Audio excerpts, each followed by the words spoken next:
MANN Cinema Reviews episode. I am your host of MCR, Peter Mann II. What's up, y'all? Today, we're going to be reviewing the latest in the Marvel Cinematic Universe, Eternals. Oh, hello! I completely forgot about my co-host, Peter Mann III. Go ahead, introduce yourself. Hi, I'm Peter Mann III, and welcome to MANN Cinema Reviews new episode. Remember, if you're new to the channel, go ahead, press like, comment, and subscribe, and hit that little notification bell notifying you of a new review posted. Thank you very much for choosing MANN Cinema Reviews. The film that we're talking about is Eternals, and this film is centered on immortal beings sent here on Earth to protect the human race against the evil deviants. Years, decades have passed, and now the deviants have now re-emerged, and the Eternals have to return to go ahead and fight off the evil forces. So that's the gist of this very divisive, very polarizing, very just not your average Marvel cinematic film. What did you think about the film? I think it could have done better with the cinematic scenes because I think it could have had like more build into it. You want to build on the lore? I mean, this is based on the Eternals. I mean, this is a group very much like the Avengers. We have a great ensemble cast that includes Gemma Chan as Cersei. We have Richard Madden as Icarus. We have Kumail Nanjiani as Kingo. We also have McHugh, which is the youngest of the Eternals, Sprite. Tyree Henry as Phastos. Barry Keoghan as Droog. And we also have Salma Hayek as Ajax. So she's kind of the leader of the Eternals. So basically, the Eternals were brought down to Earth to protect the human race against Deviants. The evil forces known as deviants. These are kind of like shape-shifting creatures. They're more like demons. Yeah. Because they named them based off of demons. Because they named them as deviants, and demons sound like deviants. Yeah, so I mean, they based off on demons into deviants because they based off of it.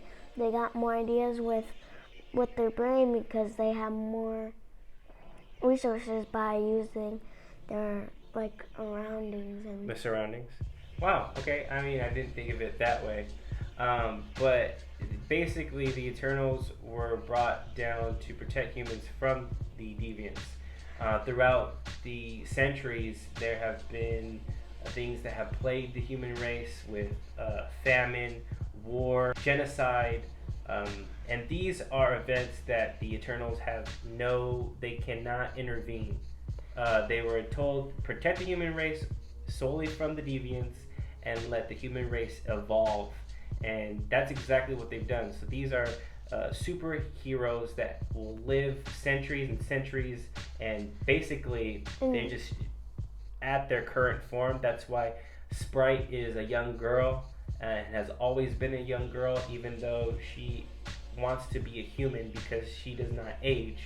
So she has these general feelings of love, companionship, but she can't share that with anybody because she stays that young self, that age. So she'll never be an adult and never be looked at as an adult, although she's wise beyond her years. And she can shape shift. That's basically her power. And if she wants to be with some people that are grown-ups and like a party, That's right. She can kind of shape shift into like adults. Yeah, that's right. She could copy like a picture and she could be that adult. And so like should we talk about their powers more than Sure. Cersei can manipulate and transform matter. if she touches something, it turns in like, because one time and a deviant she turns a deviant into a tree. And then a bus comes by, and then it doesn't crash into something because she turns into like rose petals, and then people come out of the rose petals. Yeah, that's cool. Richard Madden is Icarus. He can fly. Like Superman, but it's like DC related. And it's kind of cool with Marvel and DC kind of mixing, kind of referencing each other. It's like mixing DC and Marvel together. Icarus is basically Superman. Basically Superman, because he can fly. He has the ability to shoot lasers out of his eyes. I think your favorite character is Droog, and that's by Barry Keoghan. Barry Keoghan has the ability to hypnotize people. He manipulates people's minds. That's why when there's sequences of war, he has the power to stop war and violence altogether, because he can control the minds of the humans. He's almost like a godlike character. But his friends refuse him to do that because he doesn't. Salma Hayek says, can't let them do that. We weren't sent here to intervene in any of the human matters unless deviants are involved. Kumail Nanjiani is Kingo. Kingo has the ability to shoot like cosmic projectiles out of his hands. Yeah. He evolves into a actor that has disguised himself as someone who's very famous, that had a grandfather and then grandfather, and now he's the son.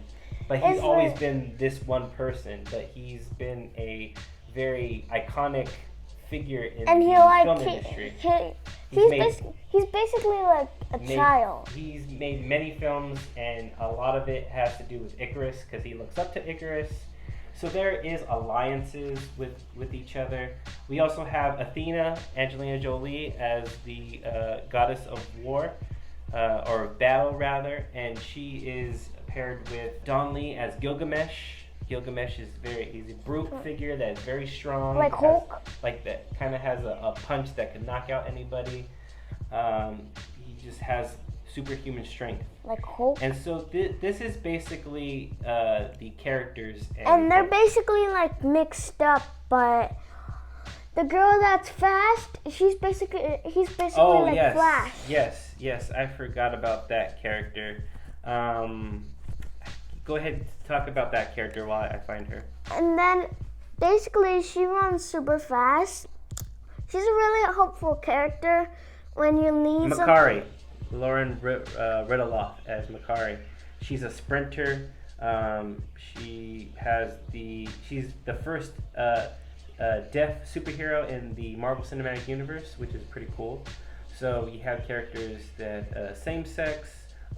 One is the first deaf character. So this feels very refreshing in the Marvel Cinematic Universe, where we're kind of just wash, rinse, and repeat kind of the same movies over and over again. And I like the fact that with Shang-Chi and now Eternals, we just have kind of a fresh breath of air for films of that are not your average Marvel Cinematic Universe. Let's go ahead. We're giving a lot of praises of how the film looks. This is directed by Chloé Zhao. Chloé Zhao came off of Nomadland, which I gave a perfect 5 stars to. I really like the direction that she takes the Marvel Cinematic Universe. This is her first big budgeted action superhero film. Remember the end credits? We're gonna get to there when we get to there, okay? Let's slow it down. I know but we can't reveal too much, okay?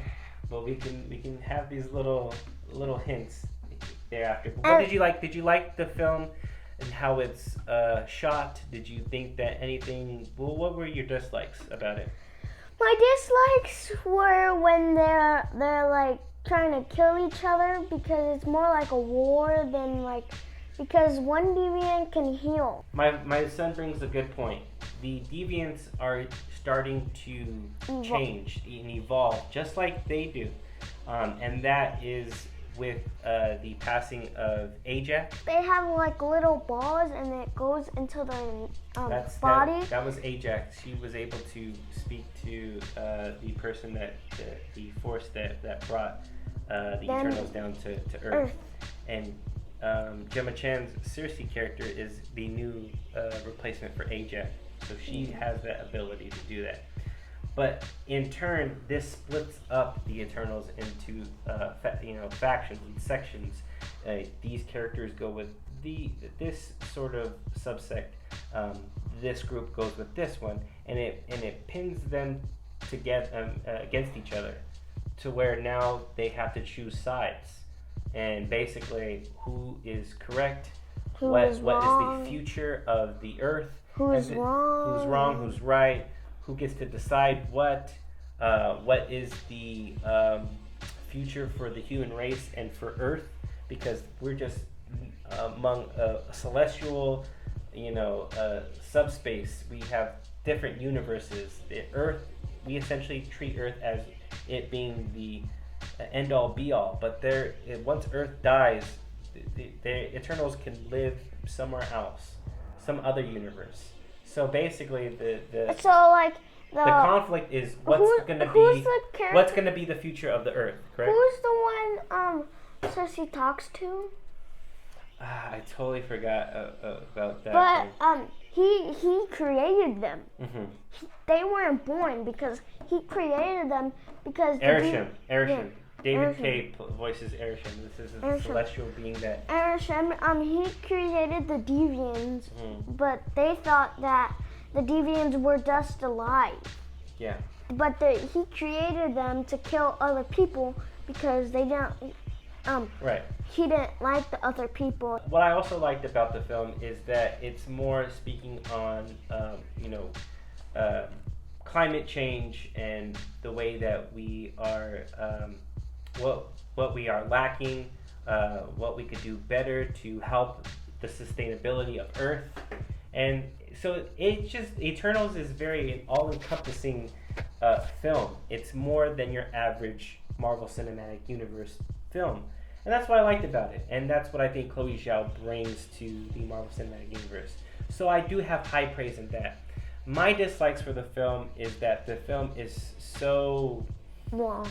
It's long, it's ambiguous, it doesn't give you concrete answers to the problems that the film presents. It doesn't give you like clues what's gonna happen next. Like it doesn't give you. It comes to a satisfying conclusion, but there's so much things that are going on. When Earth dies, they can relive a new life. I feel that the film is very jumbled. It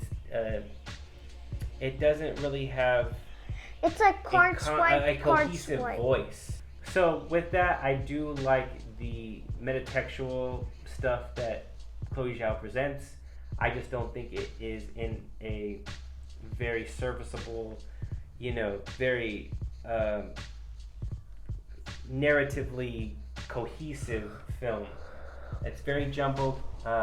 It's very mixed up. You don't know what's like what's doing in the film. It's very polarizing too, and I think intentionally it is so.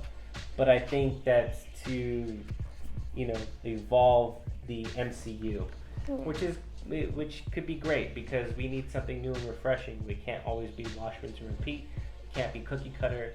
That's what I liked about the film. What would you give this film? A 2 out of 5. 2 out of 5, and that sounds correct for those that are the average moviegoers.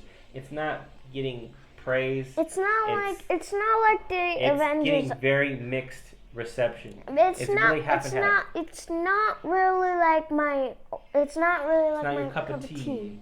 I knew you were gonna say that. And it is more so mine, but I don't think that it is as successful as it wants to be. I do give it praise for what it's trying to do, but I just don't think that it's not successful like Shang-Chi, because Shang-Chi did pretty good. Shang-Chi is more of a universal appeal film. It's got that, marketability. This one doesn't. It's very different. It is divisive, Either you like what it's doing or you don't like what it's doing. And I think that's on purpose. With that, I do give this film a strong 3 stars, but I can't give it anything stronger than that. But it's not commercial either. Yeah. That's the word I'm trying to use. It's definitely not commercial, and people will like that appeal as well. With that, I did like the post-credit scenes. We can give you a little hints about it. Did you like the first one, the mid-credit scene, or did you like the post-credit scene? Post-credit scene. The post-credit scene sets up a new character. We We also forgot to mention Kit Harington, who is in Game of Thrones. He is also the human love interest of Cersei, Gemma Chan's character. His name is Dane Whitman. If you're familiar with the comic book Marvel Cinematic Universe, you will know what he becomes in later films. And what did you like about it without revealing a other character that is introduced? it's pretty good. It's pretty good, right? It's not my normal cup of tea. But it's very exciting because it sets up a new character that is forthcoming in the MCU. And You get to hear his voice, but you don't get to see him. The mid-credit scene also reveals a character that has to do with the Thanos. Avengers. Thanos. And we're going to leave it at there. But it does include a very pop singer cameo that I think you'll find very interesting. And we'll see how he does in the next couple films. Thank you very much for choosing MANN Cinema Reviews. This is a very on-the-cuff episode, but that's what we like doing, right, son? Go ahead and tell them what they could do to help the channel again. You can help by liking, subscribe, turn on the notification bell, and so you can be notified every time we post a new Review.